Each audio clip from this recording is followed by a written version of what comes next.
en direct dans ce petit coin de nature, comme commençait la pub pour le chat machine, avec Anne-Laure, ex-leader charismatique de la CGT Santé, qui est infirmière et qui était une infirmière, comme vous voyez, alias comme Batman, puisqu'elle est suspendue, ou pas encore, ou j'ai jamais tué de chat, ou alors il y a longtemps où il sentait pas bon. Donc tout ça n'est pas clair, ma chère Anne-Laure.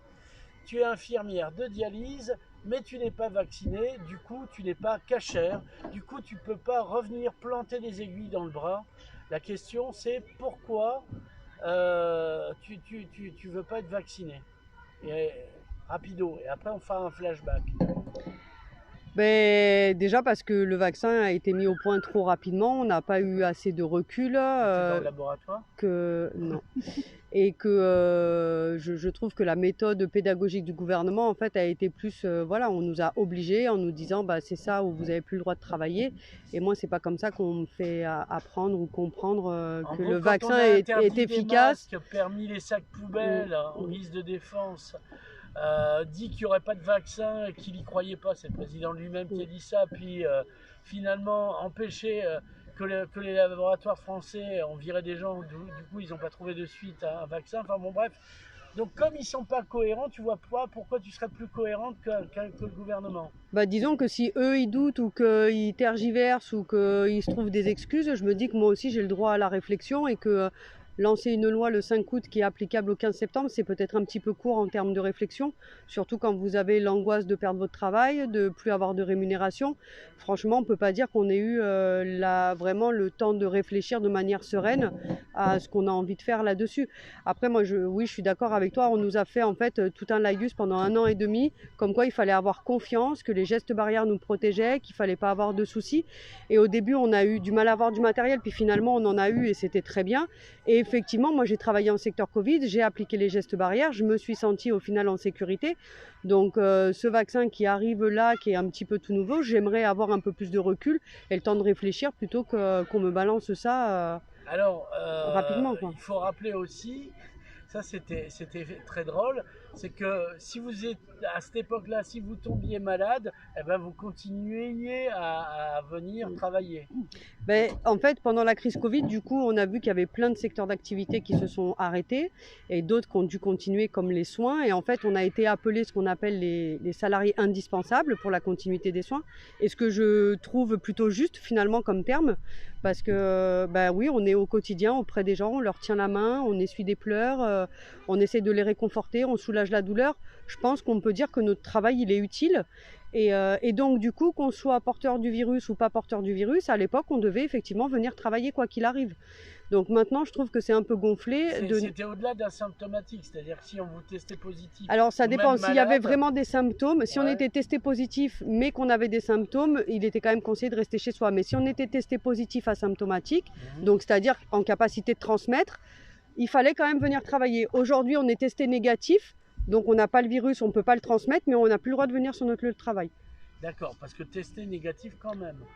Ah bah jusqu'à aujourd'hui, on avait le droit de venir avec des tests négatifs, et si on était négatif, on avait le droit de travailler. Aujourd'hui, test ou pas test, on n'a plus le droit d'exercer. Alors tu n'es pas seul, mais par souci de protection de tes collègues, dites bonjour les filles.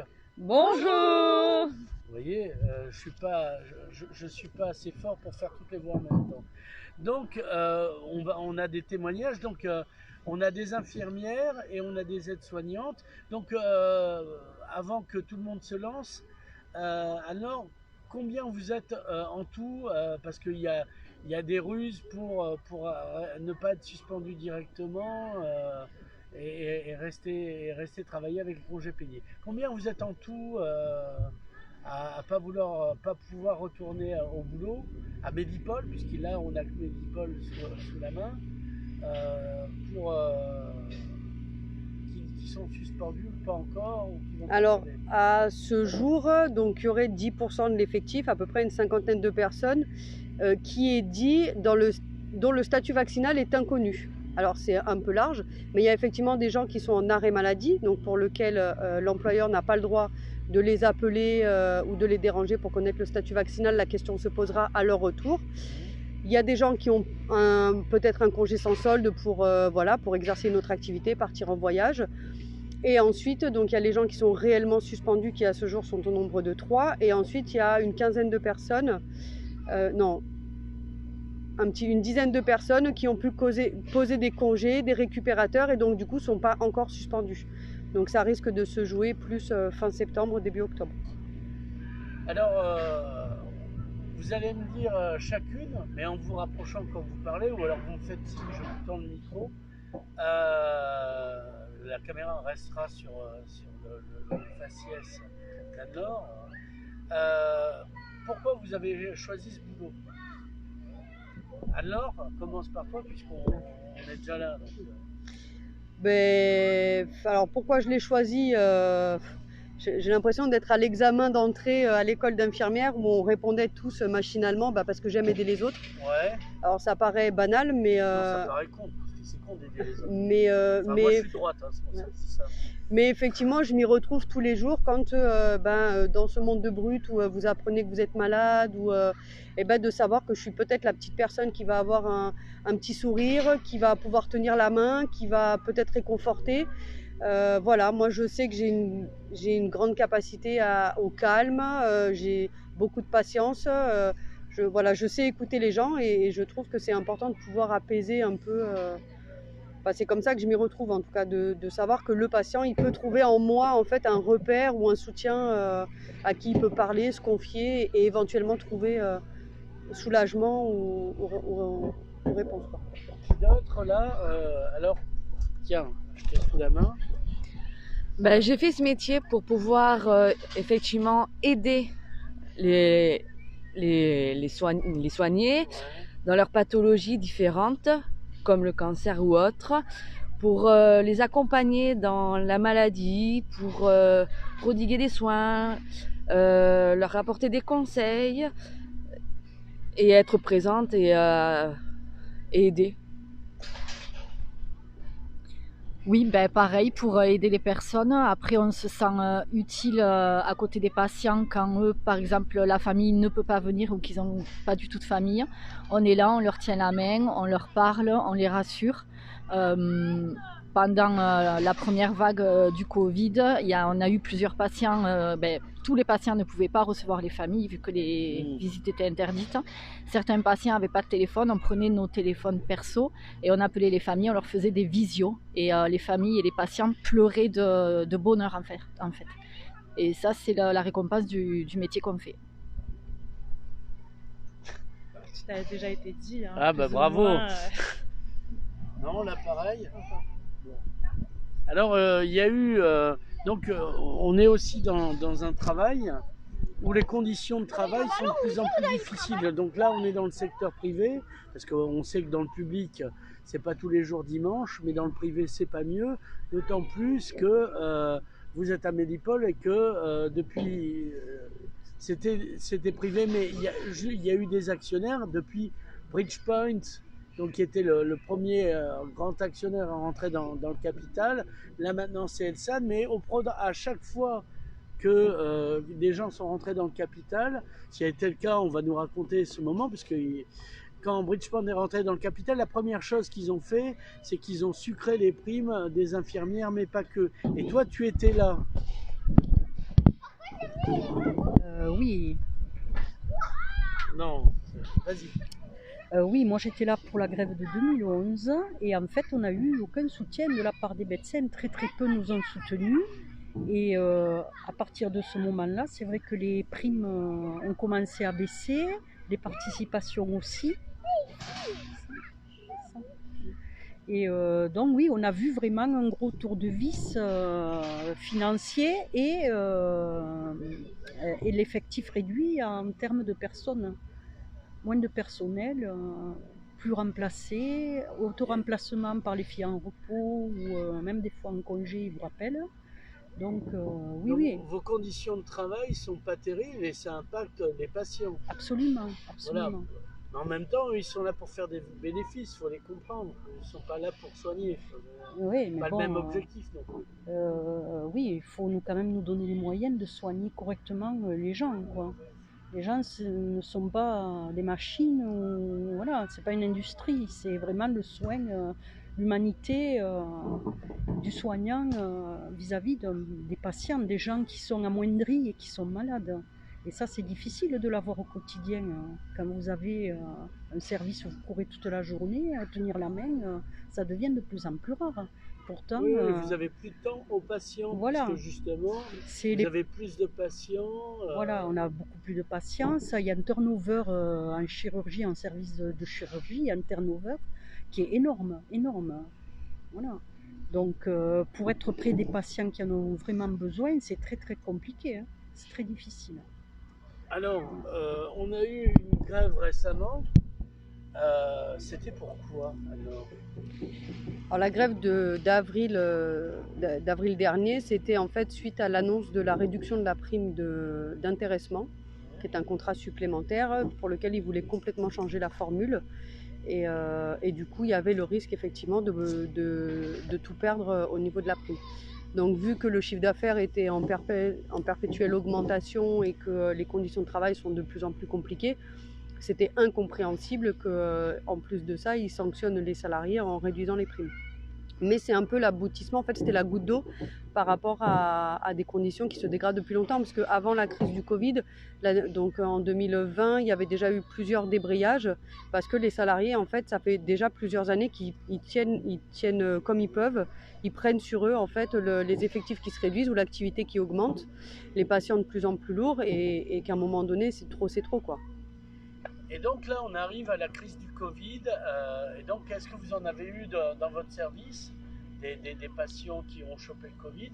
Comment ça s'est passé? Est-ce que vous aviez les outils pour vous protéger, ou vous étiez comme dans la représentation il y a une nouvelle venue que vous ne verrez pas.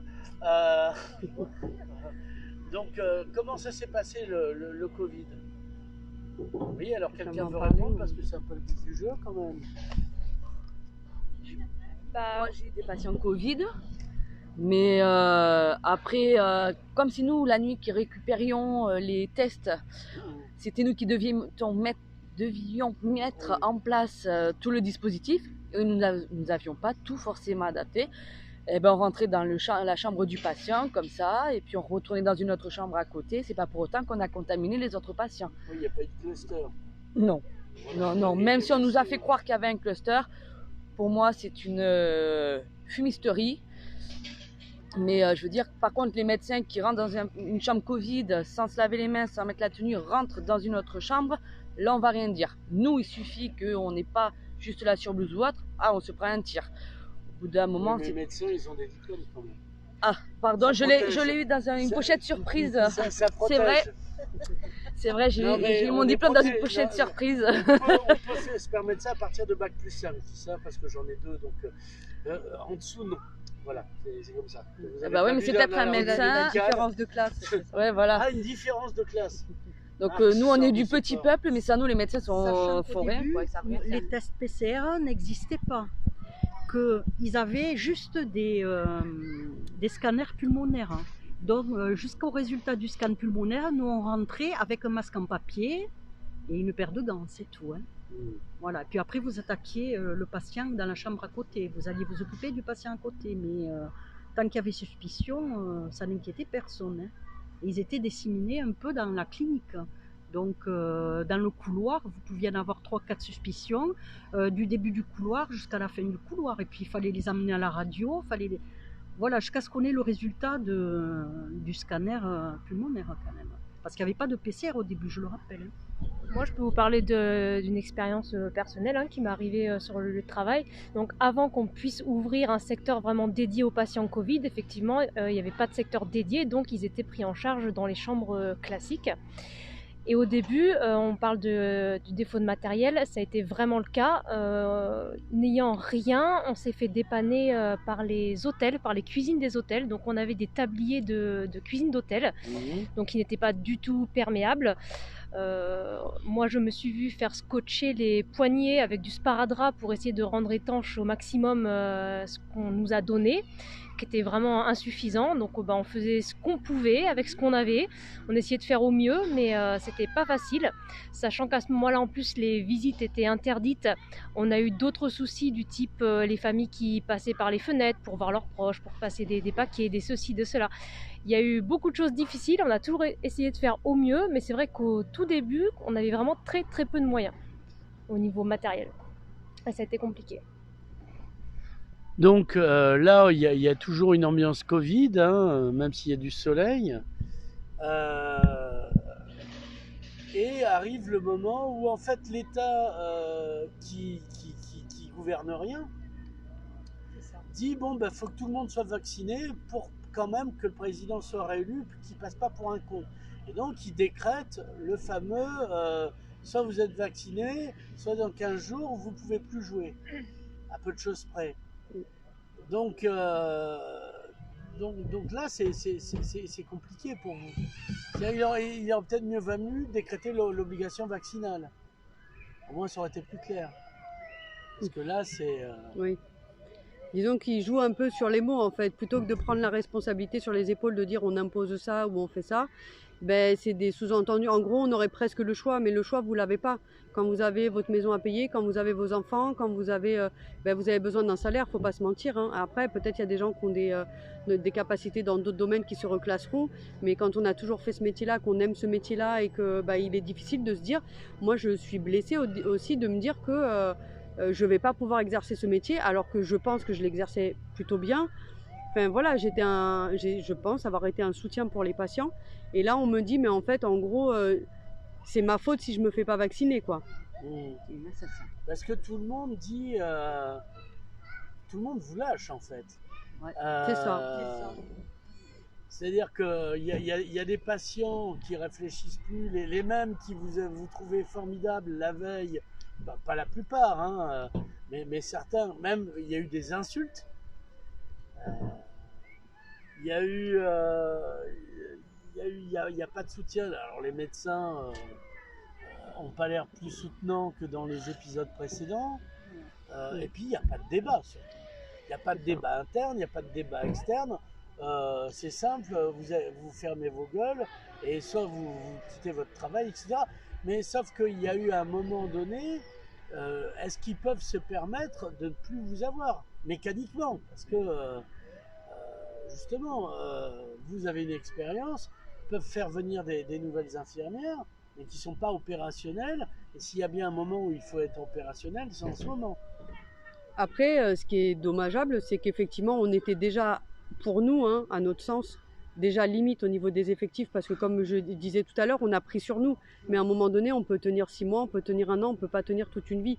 Donc il y a déjà des gens qui sont épuisés. Quand vous voyez qu'il y a des reclassements après 2 ans d'exercice, c'est quand même malheureux.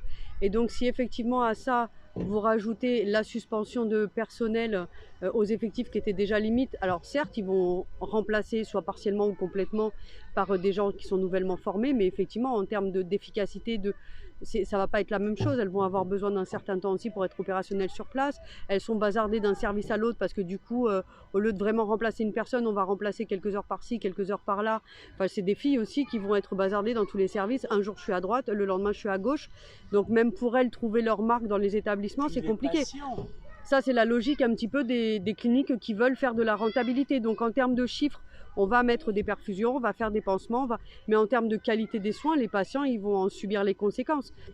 Parce qu'au jour d'aujourd'hui, on accorde du temps au personnel que sur les actes qu'on peut facturer. Après, tout ce qui est écoute de la famille, tout ce qui est la partie administrative, tout ce qui est soutien psychologique, tout ça, on n'a plus le temps de le faire, quoi. Il faut courir.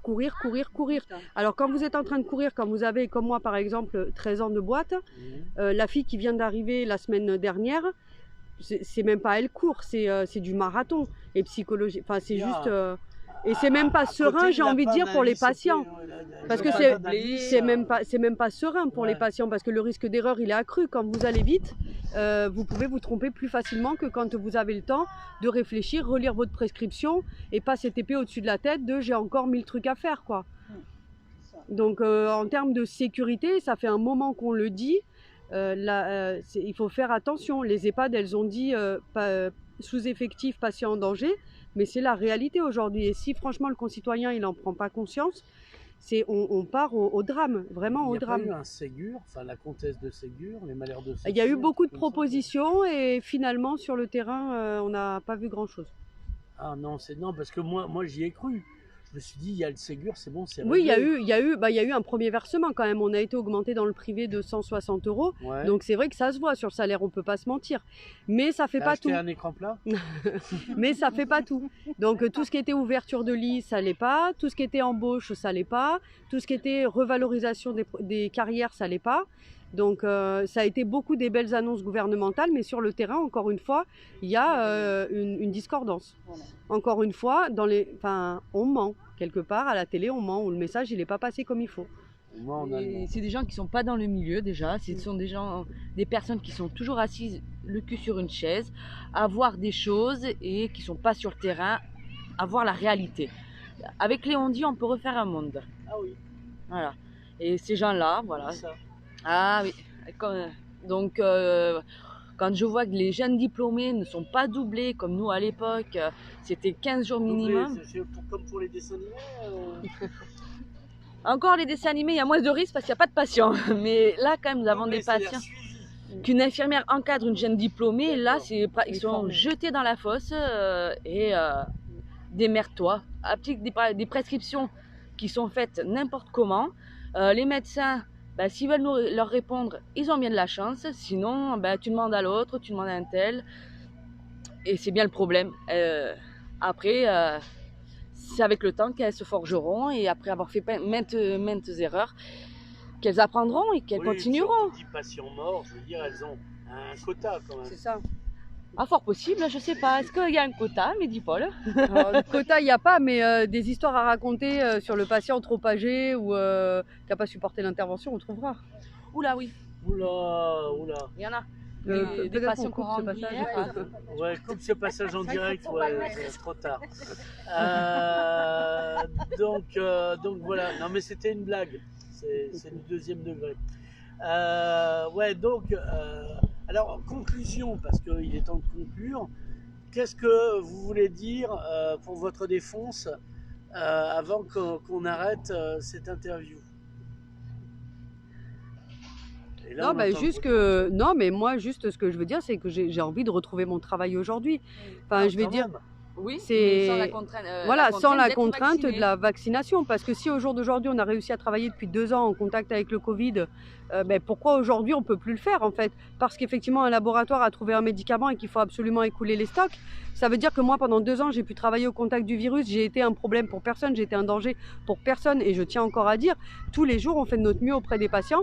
Et sincèrement, je pense qu'il y a de bon nombre de professionnels qui vont être écartés alors qu'ils sont très compétents, ils sont vraiment là pour accompagner le patient. Et pourquoi aujourd'hui? Parce qu'on a trouvé un vaccin, il faut absolument que tout le monde soit vacciné. Non, là on te répond que c'est pas le vaccin, c'est surtout le variant. Ben oui, mais le vaccin, Qui est il est virulent. efficace contre le variant. Le vaccin il a je sais été pas. fabriqué par rapport au premier. Il est Covid. inefficace contre Là, il les est variants. inefficace. on le Après, voit moi, en- j'aimerais attendre. Oui. Enfin, moi, après, ça. j'ai pas étudié en fait le vaccin, la molécule, donc j'aborderai peut-être pas ce sujet-là. Par contre, on sait qu'on est encore en période de test. On sait que les marques, chacune, ont une échéance pour donner leur compte rendu sur l'efficacité, sur les effets secondaires. Eh ben, j'aimerais qu'on puisse au moins attendre cette phase-là, c'est-à-dire 2022 pour Pfizer ou je ne sais qui, 2023 pour l'autre. Qu'on attende vraiment la fin de l'étude des vaccins, qu'on ait les résultats de l'efficacité, mais une vraie information, les effets secondaires, la vraie information. Voilà, parce que quand on entend le chiffre des effets secondaires, quand on vous dit par exemple tel effet secondaire c'est 1 sur 1000, donc c'est rien, mais je vous mets au défi d'aller regarder un Vidal, un effet secondaire qui est très rare, c'est 1 sur 1 million, c'est pas 1 sur 1000. Donc on est sur des échelles de grandeur qui pour moi aujourd'hui sont trop importantes. Et j'aimerais juste avoir la possibilité d'attendre la fin des études. S'il y a un protocole pour faire des études, pour faire des médicaments et des vaccins, c'est pas pour rien. Donc si ça existe et s'ils ont des échéances, eh ben s'il vous plaît, attendons les échéances.